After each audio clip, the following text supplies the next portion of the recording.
बावनकुळेंनी रद्द करायला सांगितलं, अशा पद्धतीने सांगितलं जातं. मंत्र्यांवरती अशा पद्धतीने आरोप होणं किंवा मराठा विरुद्ध ओबीसी परत मला असं वाटतं की पहिल्यांदा तर कुठल्याही मंत्र्याकडे कोणाचीही तक्रार आली तर मंत्र्यावर संविधानाने टाकलेली जबाबदारी आहे की त्याची चौकशी करायला ती पाठवली पाहिजे. त्याप्रमाणे आलेली प्रत्येक निवेदन हे त्या त्या विभागाला पाठवलं जातं. अशाच पद्धतीचं आलेलं निवेदन हे विभागाला गेलेलं आहे. त्या निवेदनामुळे विभाग कुठला निर्णय करत नाही, विभाग पुराव्यांच्या आधारावर करतो. त्या ठिकाणी जी कमिटी आहे ही कमिटी सरकारला बांधील नाही, ती सरकारला रिपोर्ट देखील करत नाही. त्यांना पूर्णपणे न्यायालयाचा अधिकार आहे.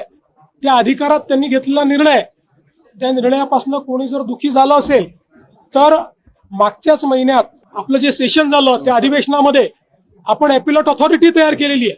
ते ॲपिलेट ऑथॉरिटीकडे जाऊ शकतात.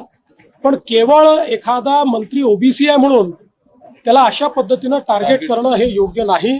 हे महाराष्ट्राला शोभणारं नाही, हे कोणालाही आवडणार नाही. आणि माझं तरी मत आहे की बावनकुळेंनी कुठलंही इंटेन्शनल या ठिकाणी याचं रद्द करा, याला द्या असं केले नाही. मंत्री म्हणून जे कर्तव्य होतं ते केलेलं आहे, त्याच्या पलीकडे त्यांनी काही केलं नाही. त्यामुळे मला असं वाटतं की अशा पद्धतीनं त्यांना कॉर्नर करणं हे काही योग्य नाही.